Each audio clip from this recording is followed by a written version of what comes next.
You have come a long way to this mild western country, and now the journey unspools from your limbs into the stillness of an upper room. You are resting in a stone-built lodging house, only a short walk from the sacred precinct of the goddess, and the night outside is cool and heavy with the dampness of the western hills. A woolen cloak, still faintly damp at the hem from the evening mist, lies draped across a wooden stool, and a single terracotta lamp burns low on the table beside your couch, its small flame dancing quietly in a shallow pool of olive oil, casting long, soft shadows across the lime-washed walls. You have drawn a thick, dark mantle of local wool up to your chin, and its comforting weight settles over you, holding the radiating warmth of the room close against your skin. The shutters are drawn against the cool night, but they do not quite meet, and through the narrow gap drifts the breath of Aquae Sulis, seasoned wood smoke, the clean, mineral tang of wet limestone, and the soft, pervasive moisture of the British air. And beneath it all, steady and deep, is the sound of water. Not the sharp rush of a torrent, but a continuous, low, murmuring song moving through the dark. The endless voice of the warm spring welling up somewhere close below. The town is settling into stillness, and you, within this sanctuary of stone and timber, are invited to do the same. If these lamplit hours bring you some peace, you are always welcome to return. Subscribe, and I shall keep a lamp burning for your next night in Old Rome. You let your head sink into the hollow of the cushion, and let the weight of your own breathing join the slow rhythm of the water. A few hundred paces from where you rest, the heart of the settlement rises ceaselessly from deep within the earth. Here lies the sacred spring, the great stone-lined reservoir that receives the hot water as it wells up from the hidden layers of the rock. It is a thing of quiet wonder that never fails to still the mind. In this northern land, where the winters are long and the rains are cool, the earth itself gives up water that is warm, constant, and life-giving. The water has journeyed for miles through the dark architecture of the underground stone, gathering the warmth of the world's ancient core before finding this one solitary opening into the light. It is green, a soft, cloudy green, the color of moss and pale jade. And even on the coldest nights, it breathes white plumes into the air, as if a gentle fire burned far below. Tonight, the surface of the great spring is a dark, shifting mirror, catching the faint, pale luminescence of the clouded sky. Wisps of steam rise continuously from the green water, curling upward like slow, silent spirits into the cool night air, drifting across the stone flags, curling around the bases of the columns, blending seamlessly with the low mist that rolls down from the surrounding hills. The water seems to breathe, rising and falling in tiny rhythmic ripples as it flows over the lead-lined lip of the reservoir. A tireless movement that has continued since long before the first stones were laid, and will continue long after the lamps have gone out.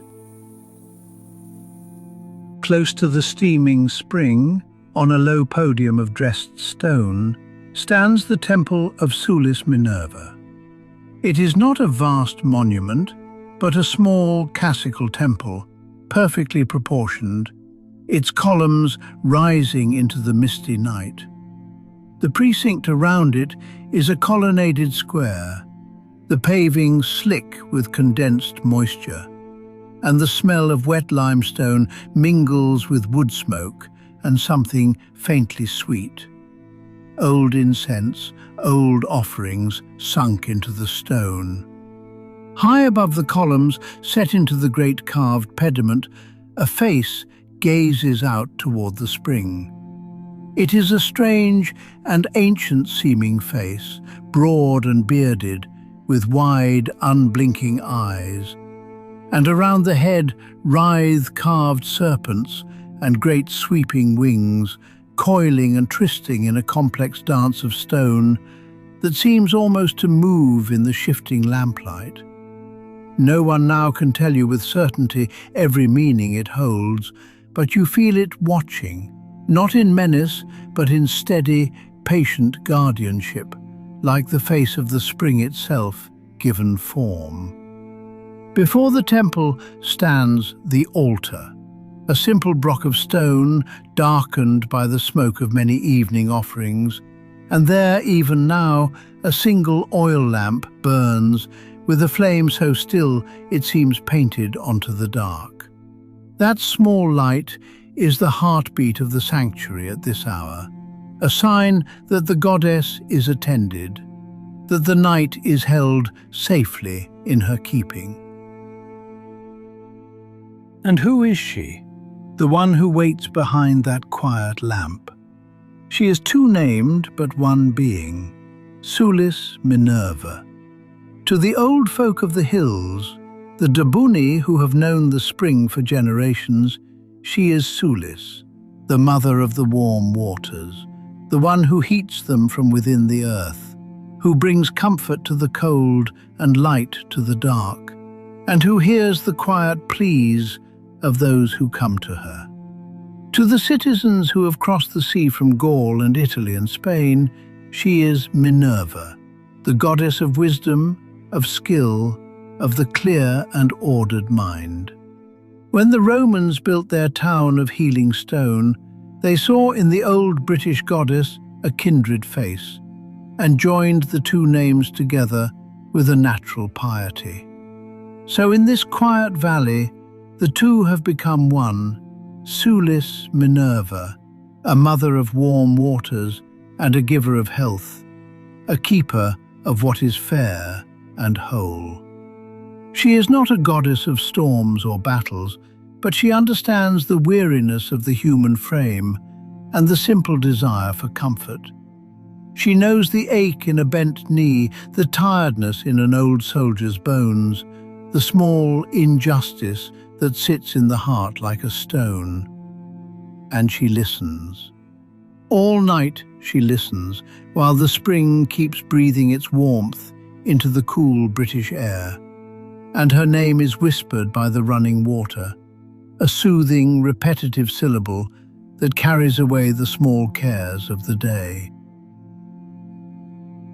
Beyond the temple precinct lies the great bath, a magnificent hall of stone and water that now stands empty and serene beneath its high vaulted roof. By day, the hall rang with the low hum of conversation and the footsteps of bathers on the wet flags.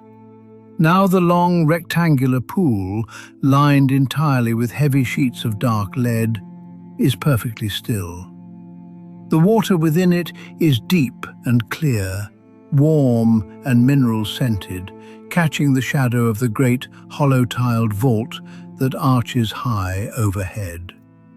The steam rises from the surface in slow, elegant columns, drifting up toward the roof, before condensing into tiny beads of water that drop softly back into the pool.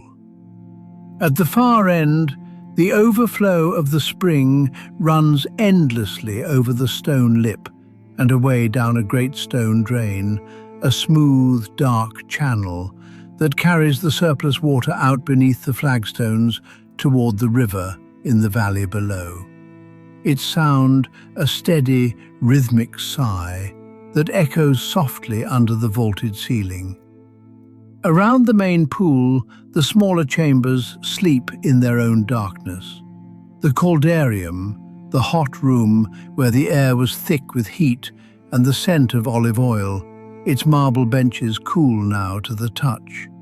The tepidarium, the mild transition room, and the frigidarium with its small circular plunge of cold water, its surface flat and smooth as a sheet of glass. Beneath the tiled floors, the hypocaust, a labyrinth of small brick pillars, still holds the deep, residual heat of the afternoon fires, the thick stone floors giving up their warmth by slow degrees as the night advances. The whole complex breathing softly like a great sleeping animal made of water and stone and steam. Throughout the small town, the pilgrims who have journeyed to these healing waters are now fast asleep. They have come from every corner of the province, along the great roads that lead to this quiet valley. An old soldier who once served in the north, seeking ease for a shoulder wounded long ago. A merchant's wife from Corinium, hoping the waters will clear a persistent dimness in her eyes. A young stonecutter from Gaul, weary from years of heavy labour. Travellers up from the southern harbours and down from the settlements to the north, all drawn here by the simple hope of relief. Others were simply weary, worn thin by the ordinary weight of life, seeking a few days' rest in the warm water and the kindness of the goddess. They are lodged now in the inns and small houses that cluster around the sanctuary, their bodies relaxed after the long, soothing immersion in the warm mineral pools, their breathing slow and regular in the darkness of their rooms. The worries of the road, the muddy tracks, the broken wheels, the long miles under the grey British sky have vanished into the quiet comfort of the night.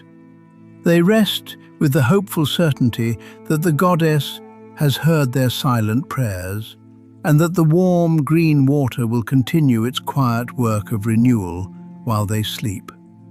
No one comes here expecting a miracle of thunder and light. They come for warmth, for a slow easing, for the feeling of being held by something older and kinder than pain. And some of those pilgrims have brought more than their tired bodies. Down in the dark waters of the sacred spring, hidden beneath the rising steam, lie the humble prayers of the common people. Perhaps, while someone bathed, a good wool cloak went missing from the bench, or a ring slipped from a finger loosened by the warm water, and a stranger picked it up and walked away. Or a few silver coins vanished from a purse left with a pile of tunics. These are not great crimes, only the small bruises of daily life. And the people who suffered them sit quietly with a thin sheet of soft lead or pewter and scratch a few words into it with an iron stylus. They write a name, if they know it, or describe the one they suspect, and ask the goddess to see that the thing is returned, that the truth comes to light, that fairness is done. Then they fold the little tablet carefully, sealing their quiet plea inside, and slip it into the sacred water, watching it sink slowly, twisting and glinting, coming to rest on the green depths among all the other folded prayers. There is no darkness in this, no menace, no true cursing. Only the trust of ordinary people who believe that the warm waters see clearly, and that gentle Sulis, who holds the truth of all things, will guide the lost things back to their rightful owners in the fullness of time. They leave their small grievances in the care of the water, and their minds are cleansed of resentment as the lead sinks into the quiet dark. And all the while, beneath those folded lead leaves, the votive gifts glint softly in the green water, a submerged treasury of gratitude and hope. Over the decades, coins beyond counting have been dropped into the spring, bronze dupondii and silver denarii, and small, bright pieces of gold. Each one a token of thanks from a bather who found healing or comfort in the sanctuary. Among the coins lie other gifts, small and precious. A beautiful engraved gemstone of carnelian slipped from a silver ring that had grown loose in the warm water. Its surface carved with a tiny image of Ceres holding ears of grain. A small pewter cup inscribed with the initials of a grateful visitor. A tiny, delicate mask of beaten tin, no larger than your palm, representing the face of a healed pilgrim, resting now face up with its eye holes filled with green water. These objects rest undisturbed in the gentle current, turning slowly as the spring wells up around them, shining faintly in the dark depths like stars in an underworld sky. They are not payments, not bargains. They are a kind of quiet thank you, offered to the one who warms the water and mends the weary, given back to the earth in the hope that the warmth will never fail. A hidden garden of human gratitude blooming in the warm mineral deep. In the courtyard of the temple, the night vigil is kept by those who serve the sanctuary. A solitary priest, a Romano Briton who has tended this place since his youth, moves with slow, measured steps across the wet flagstones, wrapped in a heavy white mantle with a purple border. He carries a small jug of olive oil to replenish the lamp before the altar. He pours a little, trims the wick so that no smoke rises, and stands for a long moment in the quiet, watching the steam drift across the precinct. Beside him, sometimes, another figure appears, an old haruspex, a reader of signs, one of the men trained to listen for the goddess's whisper in the offered entrails, in the way the steam curls or the water ripples. But tonight, he is only a shadow passing, a presence felt rather than seen, pausing to breathe the cool air before retreating to a warm cell behind the colonnade. The altar before the temple front carries the faint, sweet aroma of the evening's offering, a lingering scent of frankincense carried from the eastern provinces, of bay leaves, and of the clean wood smoke of applewood logs that have burned down to grey ash. There is no sound but the soft scrape of the priest's sandals on the stone and the continuous, musical gurgle of the water as it finds its way through the conduits. The temple servants move with the quiet efficiency of men who know that their duty is to keep the peace of this place, so that the pilgrims and the townsfolk may rest without worry. Beyond the sanctuary walls, the little town of Aquae Sulis has drawn its own blanket of mist up to its chin. The Mansio, the large inn near the south gate, is dark and quiet, its courtyard empty of the day's horses and carts, the stables filled with the soft rustle of straw and the slow breathing of resting mules. The shops and stalls of the market are shut tight for the night. The cutlers who fashion fine iron knives, the pewter smiths who cast the small votive cups, the vendors of sweet cakes and dried fruits, all locked behind heavy wooden shutters secured with iron bars. The paved streets shine with a soft, silvery dampness, where moss grows soft on the old stones at the edges, reflecting the faint light of the sky like silver paths that lead out toward the silence of the countryside. Behind every heavy oak door, the family shrines, the lararia, keep their quiet devotion. The little bronze figures of the lares stand in their small wall niches, watching over the sleeping inhabitants, and a tiny oil lamp burns before them, a little sister to the lamp in the sanctuary. A large hound, worn out from a day of guarding the market stalls, lies curled asleep in a deep recess near a bakery door, its nose tucked beneath its paws. The air smells of wood smoke from 100 small hearths, a rich, comforting scent that speaks of warmth, of food, and of home. Romans and Britons now blended into one community, sleeping soundly under the cool, damp sky. As you rest in your warm room, you are aware that this valley is alive with many gentle powers, each one holding a corner of the night.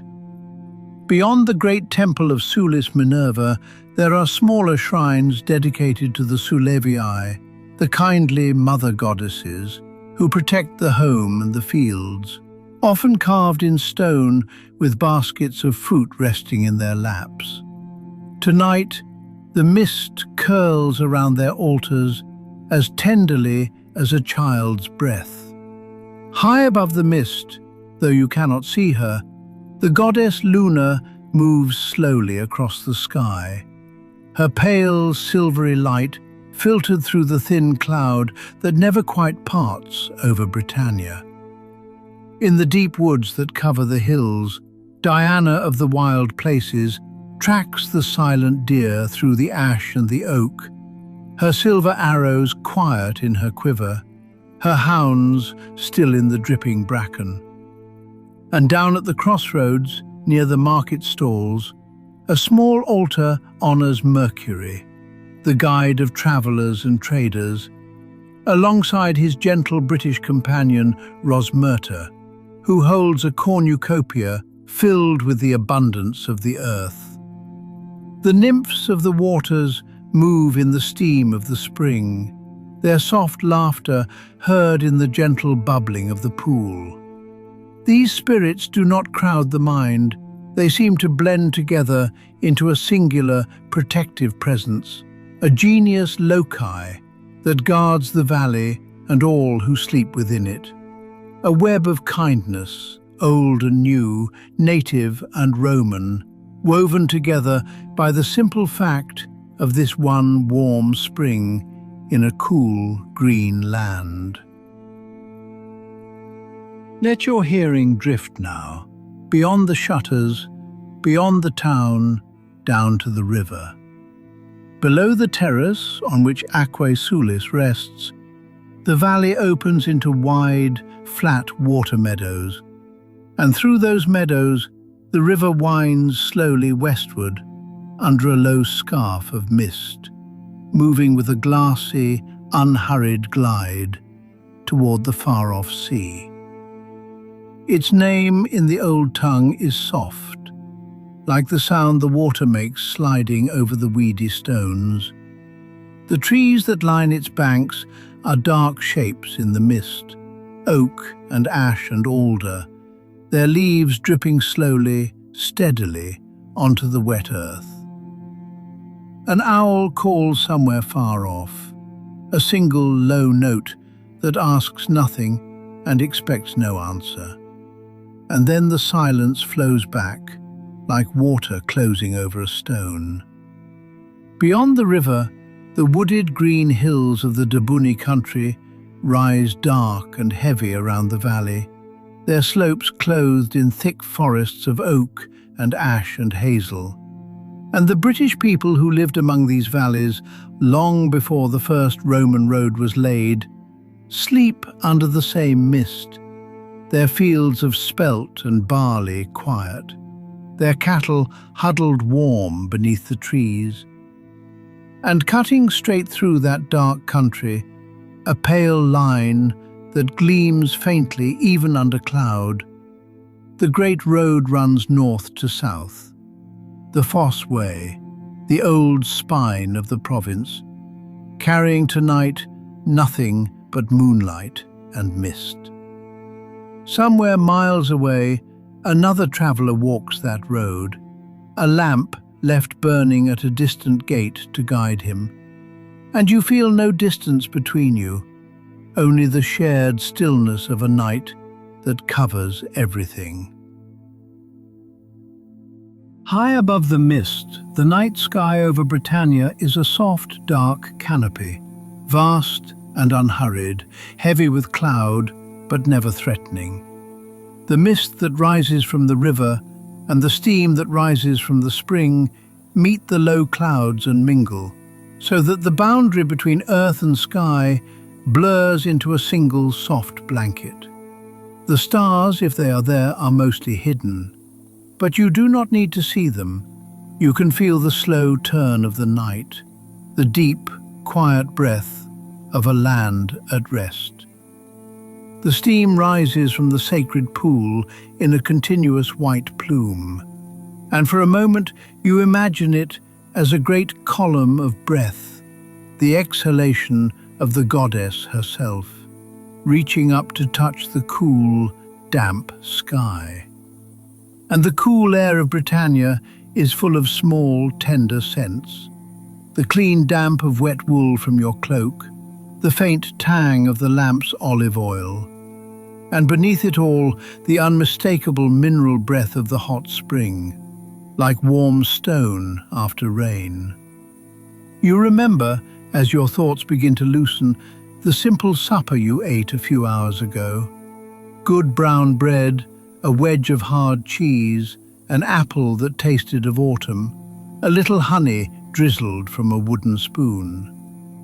Perhaps there was a cup of spiced wine, heated with a slip of hot iron, or a beaker of the local British ale, earthy and mild. And the taste of oysters brought up from the Western Sea, salty and cool, resting on a pewter plate. All these small comforts are as much a part of the sanctuary as the great stone temple. The goddess who heats the water also blesses the bread, the sleep, the quiet heart. Your breathing has grown slower, deeper, as if it has learned the rhythm of the spring. The wool mantle is warm and heavy across your shoulders, and your hands rest open and soft at your sides. The single lamp on the table has burned low, its flame shrinking to a small golden bead that casts a soft, warm light across the timbered ceiling. The sound of running water, which was once a distant thread, now seems to fill the whole room. Not loud, but everywhere. A gentle, endless murmur that washes against the edges of your thoughts and smooths them away like pebbles in a stream.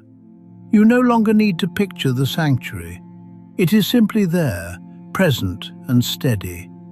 The temple columned in mist, the green water steaming, the lamp burning before the altar.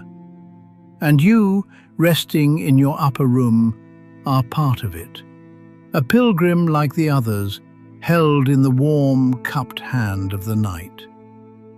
There is nothing you need to do, nowhere you need to go. The road that brought you here has done its work, and tomorrow will wait quietly until you are ready to meet it. Even the ache of the journey, the small tiredness you have carried in your bones for so long, seems to be loosening, dissolving like honey in warm water. Sulis Minerva keeps her long, watchful vigil over the steaming waters, her carved face gazing out into the dark, and under her care the entire valley is secure. The warm water breathes in the dark below, the running water sings you down and down, and you sink at last into the deep, warm, healing dark, drifting softly into the quiet of the Roman night.